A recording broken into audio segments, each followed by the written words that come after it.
Hey, this is Lotus Come Express. We're here live with Phil Moore, Nick Arcade guys, right?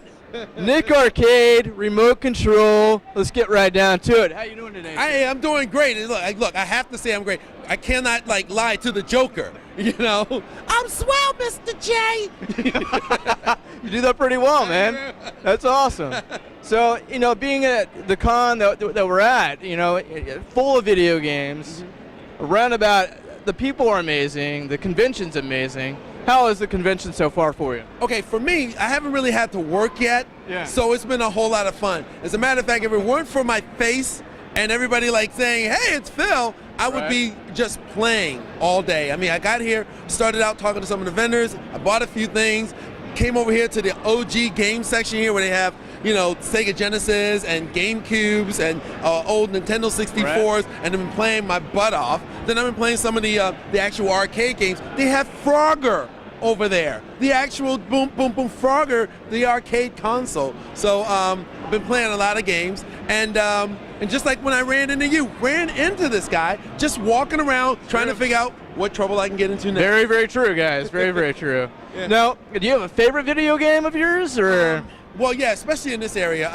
Two of my favorites from old school games, both ironically for Nintendo 64, Star Fox and good game, man. Right, tell you, and Star Wars Rogue Squadron. That's awesome. Yeah. I was gonna say I mainly go towards the old school games like Super Mario Brothers, Super Mario World, Mario Kart for the Super Nintendo. Right. Man. So, being at the convention, OKC, and all of that, this is our first time here, actually being here. First off, and so coming down to OKC, is it different than the normal conventions that you do? Well, this is kind of in the middle, and I kind of dig this, but there's some conventions that go to, they're huge. Like Comic-Cons, in LA there's Stanley's, Kamikazes, and then there's some smaller ones that are much smaller than this. This is kind of in the middle, and I tell you why a lot of times the smaller ones and conventions like this are great. They are. You can get right up close with the people. Yeah. When I go to Comic-Con, it's a big, huge room and a big, huge stage, and they usher you in, and it's so many people that you can't really, get one-on-one with them. It's true.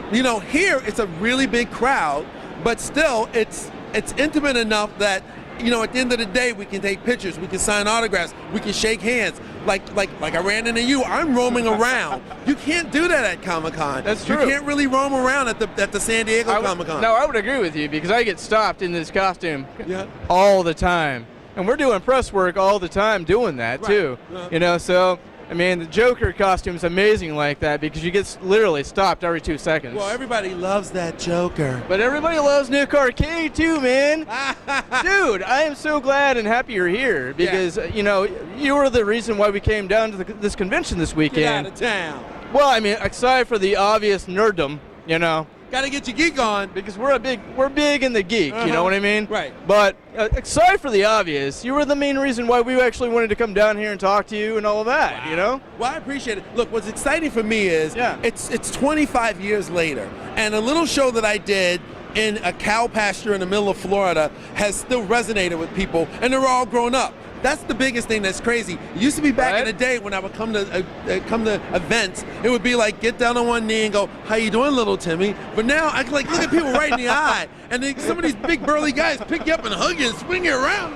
That is the craziest part of it. Everybody's grown up, and listen, there's been hundreds of shows on Nickelodeon. That's true. Yet it's interesting, there's shows that had more history, longer runs that, just kind of forgotten. And then there's little shows like mine, like Legends of the Hidden Temple. We both only had 2 seasons. Right. And yet 25 years later, people still love what we did. So that really, a big shout out to the fans for making that longevity. See, I'm laughing because as a kid, man, I watched Remote Control, I watched Nick Arcade, I watched Temple of the Legends.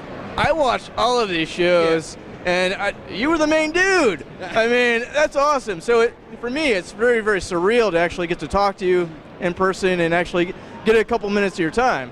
You know. Look, I'm here. I mean, look, for me, it's just regular life. To me, we're here at this gaming expo. Super VidCon to me is a con that I would have attended had I not been invited to make an appearance. Well, Super VidCon is amazing.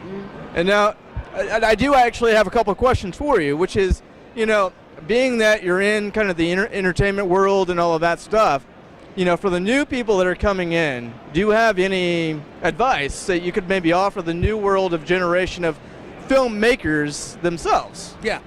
Get another vocation. No, it's hard. And let me tell you why.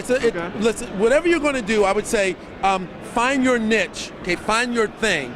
The word that they use in the industry is what's your brand. Yeah. But really, just find your thing and then be honest and true to yourself. It used to be back in the day, they wanted people who were like hosty hosts. And it's ironic because if it weren't for Nickelodeon, I probably back in the 90s never gotten a job hosting. Right. Hosting, they wanted guys like, hi, welcome to the show, we're gonna blah, blah, blah, blah, blah. But Nickelodeon wanted people who would just be themselves. Like the guy, the guy that was there on TV 20 years ago, that's who I am. I wasn't faking the funk for anybody. I know. You were just real with people. That was just me. And I love it. Right, nowadays, as things have changed, with everybody being able to like do their own YouTube, their own podcast, their own internet channel, it's all about authenticity and being real. I mean, it's a catchphrase from like back in the early 2000s, but keeping it real is really the name of the game now. And most importantly, know your audience, connect with your audience. Anybody doing stuff now, be yourself, be honest, be true to you. Don't be afraid to be transparent. Let them know like how you really feel, where you're really coming from, and make sure that you speak to what your crowd wants. Sometimes you can have the best idea in the world, but if it's not something that's going to connect or resonate with your audience, don't do it. You're just going to turn them off, you know? Unless, of course, unless your thing is being, being controversial, then of course the name of the game is maybe rubbing some people the wrong way. But even that, be who you are. If that's the catch, be the same person you would be if you were just hanging out, talking to some people at a Starbucks. If you were, the funny stuff you would say, the controversial things you would say, the things that would rub people the wrong way, the stuff that would make people spit their coffee out their nose, just be you, because that's what people want. I would agree with you. They want genuine people, and that's what it's about now. Because now the competition is so much stiffer, because anybody can put on anything over the internet. Well, so I know you have a couple things in the works, for a future guide, future guidelines and all of that. Yeah. What are you doing nowadays as far as I heard you have a new show coming out? Well, yeah. Are you able to talk about any of that? Or? A little bit. Lately, because of this, everything now is nostalgic. The 90s are the new black. And for some reason, everybody wants what their childhood was. So I'm making some appearances, and I've started it relatively recently. I mean, a lot of my colleagues from Nickelodeon have been doing it for years. And the one thing I've been hearing people talking about is like, it'd be great to see like another game show on. There's nothing on like that anymore. I agree. I mean, like up until the network went away, people, you may not have known this, but I was a producer for G4, Attack of the Show, X-Play. So I was still doing gaming stuff. But now that show is gone, there's really no place for that kind of entertainment other than G4 was amazing too. Exactly. Man. It was. There's no channel. There's internet stuff. So it was so authentic to what it was trying to do. Exactly. So what we're doing now, what I'm doing, I've gotten together, I've created a show, I've got some deals in the works with a couple of major players. Congratulations. Thank you so much to come up with to put together a new show. The show is called VG Rumble. That's Video Game Rumble, hosted by me. And it's not like doing a kids show because we've all grown up. On Nick Arcade, the most you could do is like gather a ring or something. But how about a game show where you can finish him or like do a headshot or something like that? Amazing. What about a game show where contestants come on and they get to like battle it out with like Call of Duty? You know what I mean? Awesome. That's what this show is about. It's about for us. We're all grown up now. That's cool. And me hosting, bringing it to you, 2016. That is amazing, man. Yeah. Well, I have a wrap-up question for you. Sure. Now, I know you love the Joker outfit because you kind of briefly gave me a compliment off screen. But do you read any comic books? I don't. It's not because I'm not a comic book fan. Yeah. It's hard. Man, it's hard to just catch up. It's just hard to catch up like on Breaking Bad and Game of Thrones and Walking Dead. I would agree. It's really hard. I would agree with most of the time I have to wait until like it's done and then binge watch it because you're exactly the same way, man. Yeah, I totally agree. And when I'm not like trying to catch up on that kind of stuff, any kind of reading or writing I do is normally stuff I'm writing myself. I'm producing some show and I've got a script that's due by the end of whatever. So it's really hard to like stay on top of the comic book But I am a huge I'm a bigger superhero fan than I am a gamer. I would say that they're like number 1 and number 2. So the fact that you were over here as the Joker, look, I've been quoting different Batman incarnations to you. Right. Like the cartoon, the Michael Keaton movie. I mean, what do you want? Pray to me! I'll give you every bat you want. Well, my wrap-up question is, because you love comic books, even though that you don't have the time to actually be in it, if you had a favorite superpower, what would it be? Oh, look, I get that. I've actually got an answer for you, okay? It may not be like the coolest one, but it's invisibility. That's awesome. Because aside from infrared, you could pretty much get away with everything. You know, yeah. I mean, you could have super strength, great, but they'll see you coming. That means you got to fight all day. If you had super speed, again, they could see you coming, and if you don't have super strength, you could be shot or blown up. But if you're invisible, the guy with his finger on the button, you could be standing right behind him, like doing bunny ears, and no one would know. It's true. You know, if you really wanted to be stealthy, if you wanted to like take out some bad guys, be invisible. All right. You know, they could be sitting there drinking coffee. You could pour some. You could pull a little Walter White. You know, and like take people out.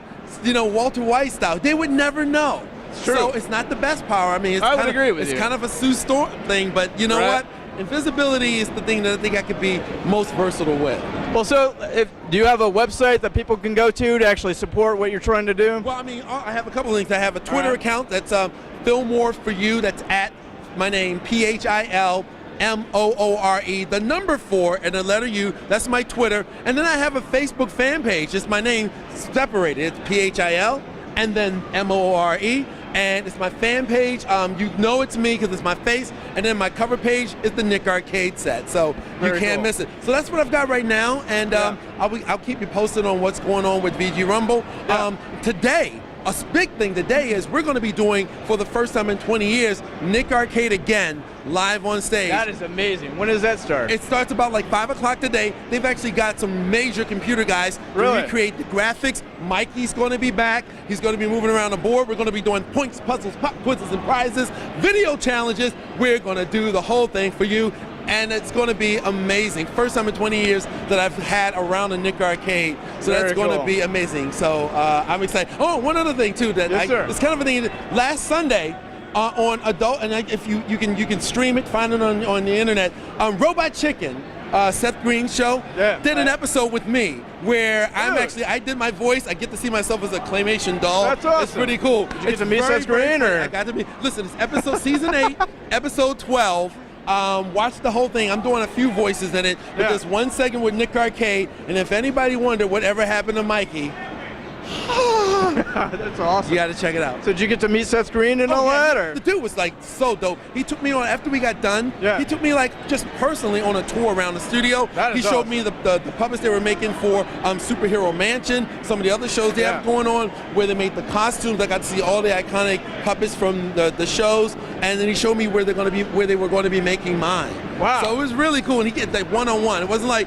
here's a big tour group. It's just Seth going, hey Phil, let's roll. That's very cool, man. Very dope. Very cool. Congratulations on the Robot Chicken, man. Thank you, man. This is Phil Moore, guys. Hey. Absolutely a legend. Nick Arcade, remote control, and all of the best Nickelodeon stuff you would ever see as a kid. So come check out lotuscomics.com, and we'll see you here real soon. Thank you. Bye-bye.